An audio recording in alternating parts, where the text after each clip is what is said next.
Hello everyone, welcome back to another Legends of Runeterra video. And for this video, I would like to share my tournament experience in one of yesterday's Duel of Runeterra, the first edition for Southeast Asia. Now, Duel of Runeterra currently it's the considered like one of the premier Runeterra event from the community side.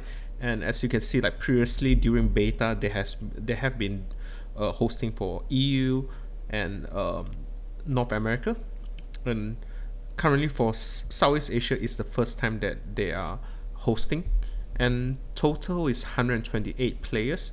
There is no limit to North America and EU, but due to the time zone, it usually falls in a very weird time for Malaysian players. Now, I managed to reach top 8 for this tournament before losing to OZ, which is the eventual winner of this tournament. And top 8 for me, I would consider it like a good result, but obviously it would be like I would have hoped that I could go even further. Now, the main objective of this video is to share with you the tournament. Like I have a lot of fun with this tournament, even though it's like 7 round of Swiss because of 128 players. So it's like 7 round. It's almost like 8 to 9 hours plus another 1 hour plus for the top 16 and top 8 games. And the tournament is hosted by Team Liquid, and I personally feel like they manage it really well. And like except for like round 1 where everyone is like new to the system, but then like it's like they handle it really well. And there was like some glitches with Smash GG, and they too handle it well with introducing like top 16 instead of top 8. So yeah, during Swiss my result was like 5-2. So the 2 games that I lost to, like the first one I lost to Mago, and the second game that I lost to was let's see, it was somewhere here in Norin. So these were the 2 of them that I lost to. Yeah, it's 5-2. It's not like really there are quite a number of players that are 5-2, and because like I've been pairing up with players with higher tiebreakers, so which is why I managed to went into the top 16 where other players couldn't, just due to tiebreaker. So top 16 managed to beat Chivalry before falling to Uzi. Overall, a lot of fun. It just reminds me of Magic the Gathering GP qualifiers and all those. It's like 1 full day of game, but then yeah, it's like once a week it's good, but if it's every day, then it would be tiring. Yeah, but currently, from what they say, they will run it every 2 weeks. So yeah, for the C players, yeah, it will be something great, as there's no, like, this is like the first tournament that's organized for the C players in overall. Now for the second that I would like to share with you guys is about the players. Now for C server, even though the Vietnam is not in the C server, because they'll have their individual server. So it's like Thailand is here, Philippines, Indonesia, Malaysia, and Singapore, and also Taiwan actually. So Taiwan is in fact in the C server. It sounds a bit weird because usually they should be in the Asia server, but for some reason they ended up in the C server. So yeah, so as you can see, like for the top 8, there are quite a lot of players from different countries and all, so which is really nice to see that. And players wise is like I personally feel most of the players are well prepared for this tournament, and everyone is like in the try hard mode, maybe because this is like the first tournament, and you can see like you can see like from the deck list and all, like everyone spends a lot of time on to refine their decks, and no one like really brought like troll decks. And because usually when it comes to tournament like this, you kind of expect like people just like some of them maybe they would just like bring some throw decks just to have fun and see, but it's like everyone brings like really well tuned meta deck. So yeah, so I just feel like every round is so competitive. It's and enjoy the games because it's really back and forth, and yeah, and everyone brought like really good decks in, and it's quite nice to see that for tournament. So enough.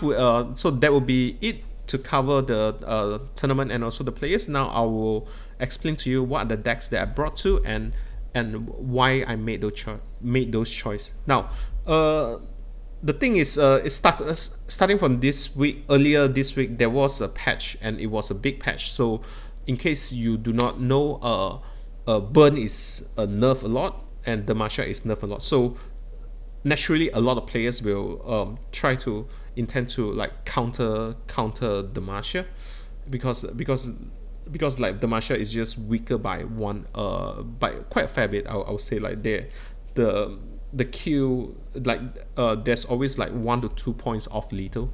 So the first deck that I knew that I was going to bring to this tournament was this Heimer Vi. Heimer Vi is so broken, and it's not even funny. It's like it's like I haven't really had a game that I felt that I couldn't win. Like most of the game is like either I felt I misplay or something. But during the tournament, I only like dropped one game due to misplay, and won all game. But of course, like Heimer was like banned very throughoutly in the game. So if you want, the deck code is in the YouTube, is in the video description, so don't worry about it. So this is a Heimer Vi deck. Yeah, let me get that pronunciation correct. So what I did here was I had one static shock. I can't remember. Yeah, and I removed one deep meditation for it. So it's like, yeah, I cut down one deep meditation, and because I was thinking that since mostly I'm going to cast deep meditation on turn 6 or turn 7 instead of turn 4. So yeah, I would prefer static shock to be a turn 4 play. Other than that, it's quite a general list from Metagame World, I believe. So yeah, I made this change, and I believe there are quite a lot of players that had this static shock in their list. So static shock, whole idea is to have a good turn 4 play. Now, another key idea that I would like to share with you going to this tournament is, for me myself, I couldn't have a lot of time to prepare for this tournament. So my idea was just simple. I just brought whatever that I felt was the strongest deck at the across 3 colors at this moment. So yeah, that was like the first deck. The second deck that I brought was one of my comfort deck, and also it's my deck that I have been posting in my YouTube channel, in case you guys have been following. So it's a very aggressive Demacia MF Misfortune deck. I like Misfortune because she just adds so much strategic angle to the deck because of the one damage. And yeah, this deck got banned quite a fair bit as well. I'll say that 60% of my opponent banned the Demacia. 60% they banned the Heimer Vi, and 40% they probably banned this deck. So for those, in my opinion, Burn is not really that strong at this moment, and this one fits the Burn role pretty well. Even though I don't play 3 Cloudfield, but it's fairly aggressive. I also play like 1 Vanguard Surgeon because just to pressure opponent, because the moment it's always like when you have the for the Demacia card, they are forced to play differently. Yeah, and I added in one Citrus Courier in this deck. I couldn't decide like whether I need 2 Radiant Guardian was better, or just so I make the split between 1 each. Yeah, so in general, this deck it wasn't like super good. Like Heimer Vi is like such a good deck. it's it's like I would consider it to be like the best deck. This one I would say that it's almost like 50-50 mashup, or in some cases it's being targeted, but in some cases its opponent just couldn't answer the deck. But when opponent is able to answer the deck, then this deck it just can't perform that. But overall, I would say that it's more like a 50-50 deck instead of 55-45 deck. Yeah. So this is what I brought, the Misfortune, and my third deck now. This is the third deck that I brought, and it's a Sejuani Swain deck. All right. So I only decided to brought this deck one day before the tournament, because I was looking at this deck and I felt this deck is pretty strong at this moment because of the Levatian Swain and Sejuani combo, because it's like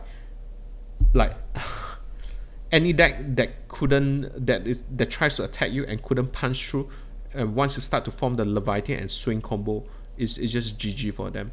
And to be honest, like, this deck is like so good against some matchup, and against some matchup, when you don't really draw the cards at the right time, it just feels so underwhelming. But overall, it's quite a good deck, and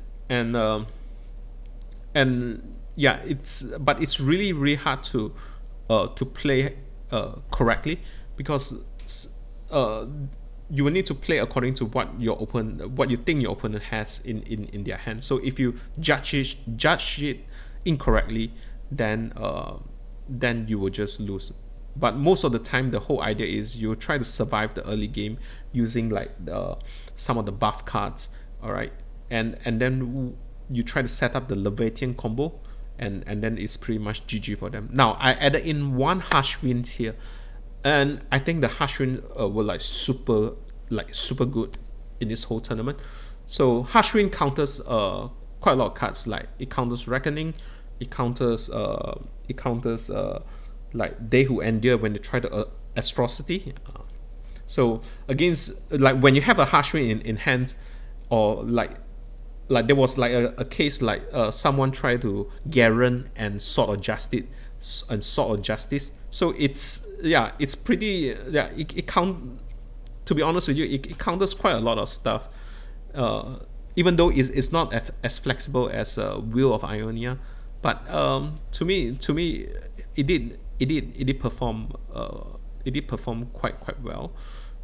Probably I would remove the Wolf Rider. Wolf Rider, it felt like a bit underwhelmed, because sometimes when you get it later, then it becomes really weird, and sometimes like you don't have turn 6 play, so you I just felt like maybe I will cut off 2 Wolf Rider and 1 Ember Maiden and try some other. But it's good to see like this, a lot of players are working on this archetype, because it just feel powerful for this one. Yeah, but then I personally feel like this is one strong deck, but then it doesn't really, like, you will need to play according to your opponent hand. So if you, and it's like I would say that it's a medium difficulty deck. Yeah, in fact, I personally felt like the Heimer Vi deck was much easier for me. Probably maybe it's because I just played this deck for like one day. Yeah, so that's how I felt about this deck. So overall, I would say that in conclusion to the 3 decks that I brought, so the whole idea, I intended to bring something that is just solid, because it's 128 players. So you have like players that brings like deck from the previous meta, you have players that bring decks from the current meta, maybe you have some players that bring throw decks. So instead of just figuring out like what to counter, so I just brought like what I think is like the most solid strategies. So Heimer Vi, best deck at this moment. There's no like really any counter towards this deck. I didn't feel like there was like even a matchup that it wasn't like 55 going into the matchup. The Demacia, I just tune it to be more aggressive. All right, I just tune it to be as aggressive as possible, but still not like those all-in kinds, so that can still win on turn 7 or turn 8. Then Sejuani overall is just like playing the good cards, because like Leviathan is nuts, and Sejuani is nuts. Like once you form the combo, it's like opponent, like they just can't do anything towards it, and it's really, really good against Demacia. I think like one of the things that I've been seeing the whole day is like people were like countering Demacia, so they were bringing like Heimer Vi, they're bringing like this and another probably like a Bilgewater variant, like the Bilgewater's Shadow Island version. So basically it's just like keep damaging the board. Yeah, so this is my first tournament report. I hope you guys like it. So yeah, so if you have any question, you can just regarding this you can just put down in the comments. I didn't want to go into too much detail but to be honest with you, I really enjoyed the tournament, and I think that a lot of players, they play like really, really well, and there are so many circumstances that I felt I didn't play as good as I could. And yeah, there's still so much thing to learn about this game. That's why in overall the experience, it just feels to me like this feels more Magic the Gathering than Hearthstone. Hearthstone, like, because there is no possible interaction with your opponent, it's more like reading and just lines of play. But this one, it just goes into the next level. It's like there are so many times it's like, wow, like I was thinking that I was going to win, and there's like one card and push, then I just lost the game. So yeah, it's just intense. It's just like, it just feels to me like Magic done right in the tournament. Alright, once again, thanks for watching and peace.